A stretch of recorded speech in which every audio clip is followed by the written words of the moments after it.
বাংলার বৃহত্তম বড় জেলা ছিল। তখন ফরিদপুর জেলার অন্তর্ভুক্ত 4টি জেলা ছিল। তা 4টি জেলা নিয়ে এই ফরিদপুর জেলা গঠিত হয়েছিল। তার ভিতর একটা হচ্ছে পাশের জেলা, আমার জেলা রাজবাড়ী। আমার পিছনে যেটা দেখতে পাচ্ছেন সেটা আর কি বাংলার কবি জসীমউদ্দিন এর ঘর। ইন্টারেস্টিং একটা বিষয়, এখানে দেখি জসীমউদ্দিনের বাবার ঘরে সেই বড় একটা তোলর রাখা এখনো আছে, যেটা এখন আপনাদের দেখাবো। সেটা হচ্ছে এই দেখেন, ঠিক সেই তলোয়ারটা একটু এখান থেকে দেখাই। এই দেখেন, এখানে হচ্ছে ধরে আর কি, এখানে আছে তার যে পালকিটা সে তারা ব্যবহার করতো, সেই পালকিটা। তাছাড়া আর ইন্টারেস্টিং বিষয় একটা জিনিস দেখে আপনাদের, যে তার যে টেবিল আর ঠিক তার নিচে একটা টিভি আছে, সেই তখনকার টিভি। ও মাই গড, দেখি তো এই কবিরা এগুলো ব্যবহার করেছেন। এখন এটা আমি একটু দেখছি যে 1 2 3 4 যে নাম্বারগুলো, আর তার চশমা। ও এই হচ্ছে আরেকটা চশমা তিনি এখানে লিখেছিলেন, সেই পৃষ্ঠাগুলো এখনো আছে।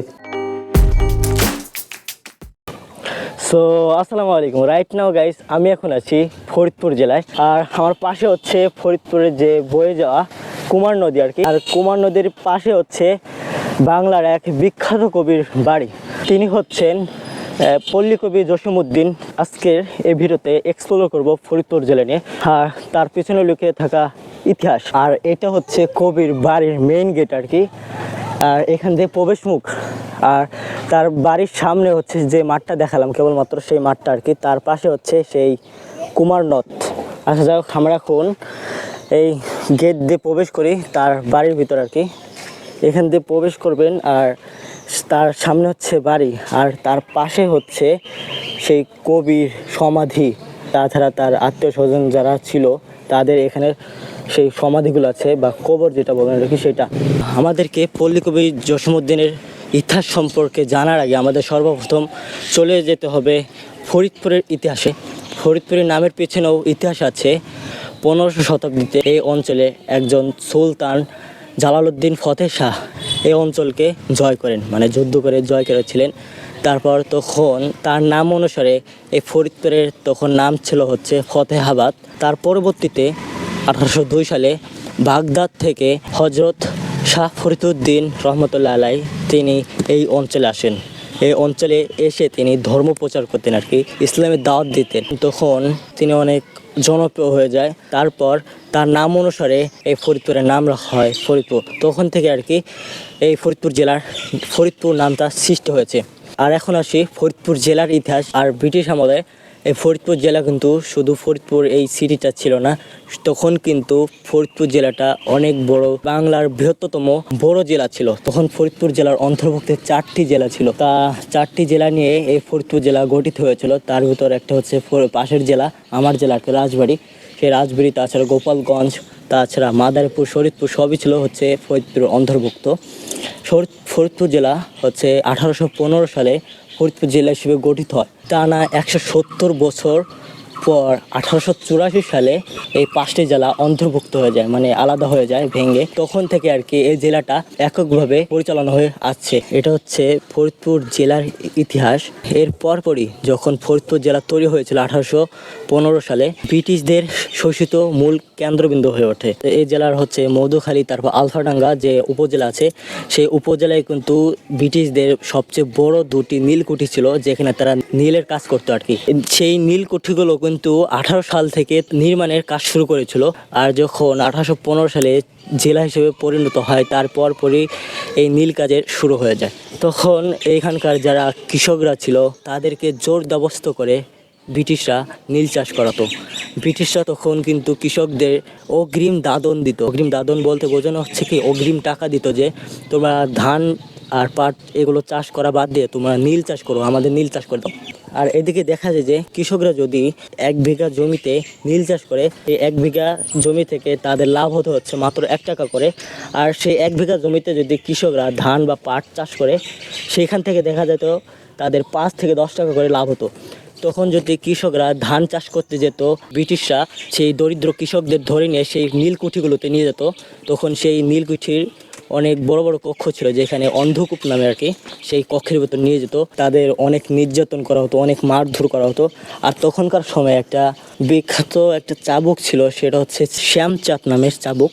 সেই চাবুক দিয়ে সেই কৃষকদের মারা হতো, এমন পরিমাণ মারতো যে পিঠের চামড়া ওঠার মতো অবস্থা হয়ে যেত।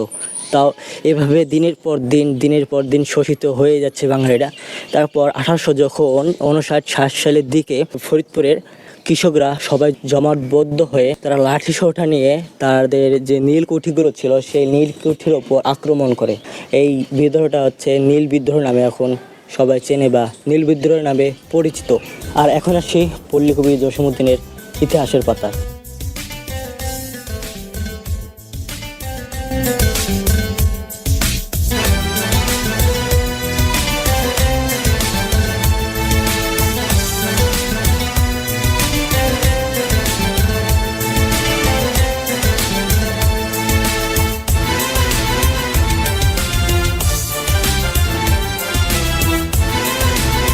আমার পিছনে যে ঘরটা দেখতে পাচ্ছেন সেটা হচ্ছে পল্লী কবি জসীমউদ্দীনের সেই ঘর।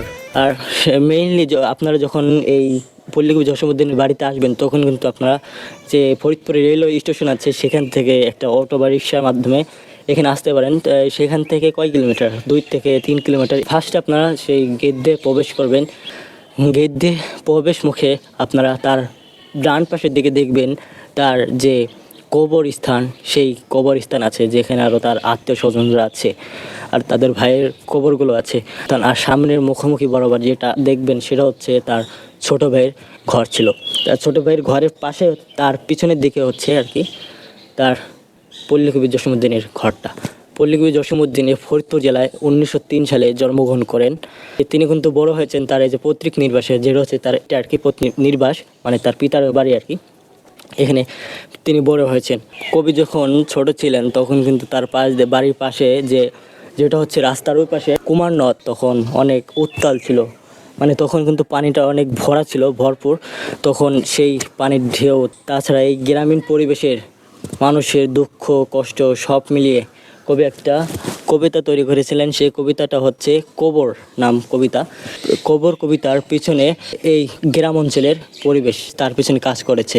আর আপনারা এখন এখানে আসলে দেখতে পারবেন কবি ঘর যেখানে তিনি থেকেছেন, তাছাড়া তার ভাই, ছোট ভাই, সব ঘরগুলো আর তার ব্যবহৃত জিনিসপত্র সবগুলো এখানে সংরক্ষিত আছে। এখানে আসলে আপনারা দেখতে পারবেন। আর এখানে প্রবেশ মুখে আপনারা জন প্রতি 20 টাকা করে টিকিট কেটে এখানে ঢুকতে পারবেন। আচ্ছা যাক, আমরা এখন কবি বাড়িটা দেখি।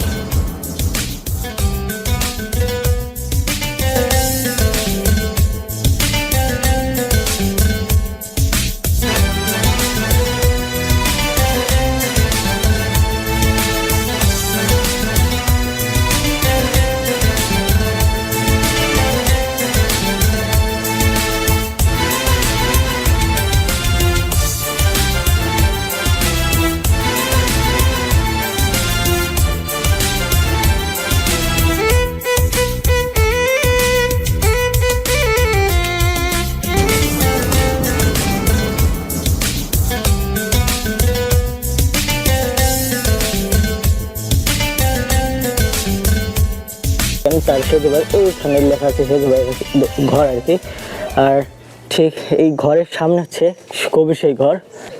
আর এখানে দেওয়া আছে হচ্ছে 1939 সালে কবির সাথে মমতাজ, মানে তার যে সময় বিবাহ করেছিলেন তার স্ত্রী নিয়ে এখানে থাকতেন। এখন এটা তালাবদ্ধ অবস্থা করেছে। আর তখনকার যে বেড়াগুলো ছিল একটু দেখেন, এটা হচ্ছে কি বলে, বাঁশের কি যেন আর কি বলে বেড়া। আর এটা হচ্ছে উইন্ডো, মানে জানালার ভিতর দিয়ে একটু দেখা যায় আর কি। ঠিক ওই দিক দিকে দেখেন একটা টেবিল আছে, তাছাড়া ওই দিকে একটা টেবিল, আর ওই পাশের দিকে হচ্ছে একটা খাট বা চৌকি বলতে পারেন সেটা। আর এই পাশের দিকে হচ্ছে ওয়ার্ড্রপের মতন আর কি সেটা। আর তার এ পাশে দেখি তখনকার সময় মানে যে মাটির কলসগুলো ছিল সেইগুলো আর কি। আর সামনে হচ্ছে তার সেজো ভাই, আর এই পাশে হচ্ছে তার বড় ভাই, আর এই পাশে হচ্ছে তার ছোট ভাইয়ের ঘর ছিল। আর এই পাশের দিকে হচ্ছে কবি জসীমউদ্দীনের সময়ে আর কি ঢেকি ঘর। ঠিক এই দেখেন তখনকার সময়ের যে ঢেকি ঘরটা, গ্রাম বাংলার এখনও কিন্তু অনেক বাড়িতে আর কি ঢেকি পাওয়া যায়। এই ঢেকির ঘরের পাশে দেখি আর একটা কক্ষ আর কি, একটু ভিতরে প্রবেশ করি।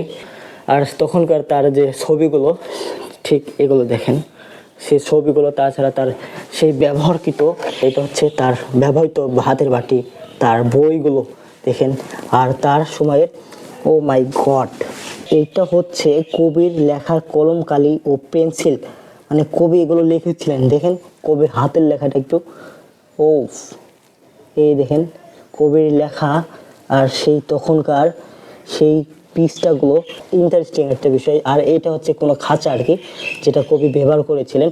আর এই পাশের দিকে কিছু কাগজ আছে যেগুলো কবির ব্যবহৃত আর কি। আর এই পাশে একটা হাতি। আর এখানে হচ্ছে তার পাসপোর্টগুলো, যেটা তিনি বাইরে যখন যেতেন, বাইরে ভ্রমণ করতেন, তখনকার সেই পাসপোর্টগুলো।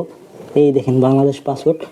আর ওই পাশে দেখে কিছু বইগুলো আছে। এই লাইব্রেরি, এখানে আপনারা এসে পড়তে পারবেন, সে ব্যবস্থা করা আছে। এখান থেকে বের হয়ে ওই পাশের দিকে যাই।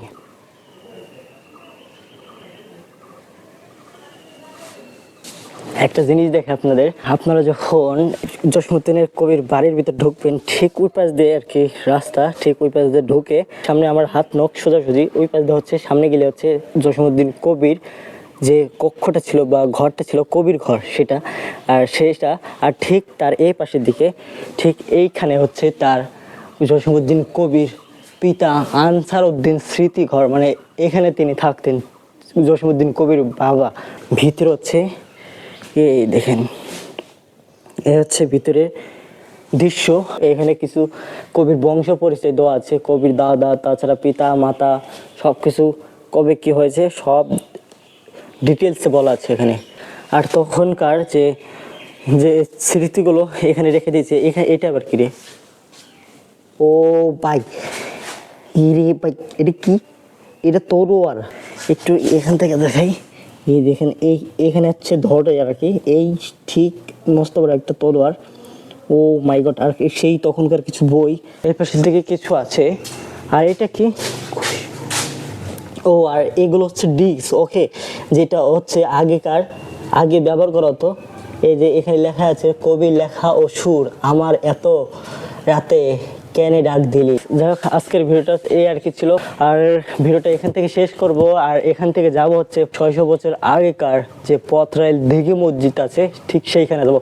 আর সেই দিঘি মসজিদের পার্টটা এখানে অ্যাড করছি না, কারণ হচ্ছে অ্যাড করলে দেখা যায় যে অনেক বড় হয়ে যায় ভিডিওটা, তখন আপনারাই তখন দেখবেন না যে এত বড় ভিডিও কেউ দেখে নাকি, তার জন্য আর কি এটা অন্য পার্ট করবো, সেখান থেকে দেখে নেবেন। আচ্ছা, আজকের ভিডিওটা এখান থেকে শেষ করব। আর ভিডিওটা যদি ভালো লাগে থাকে, এমন আরও ভিডিও দেখতে চাইলে আমার ফেসবুক পেজটা ফলো দিতে পারে, আমার বিশেষ করে ইউটিউব চ্যানেলটাকে সাবস্ক্রাইব করবেন। আর ইনস্টাগ্রামে লিঙ্ক দেওয়া থাকবে, ফলো দিয়ে পাশে দেখবেন। আর দেখা হচ্ছে সেই 600 বছর আগেকার মুঘল মসজিদের ওইখান থেকে। So let's and the go.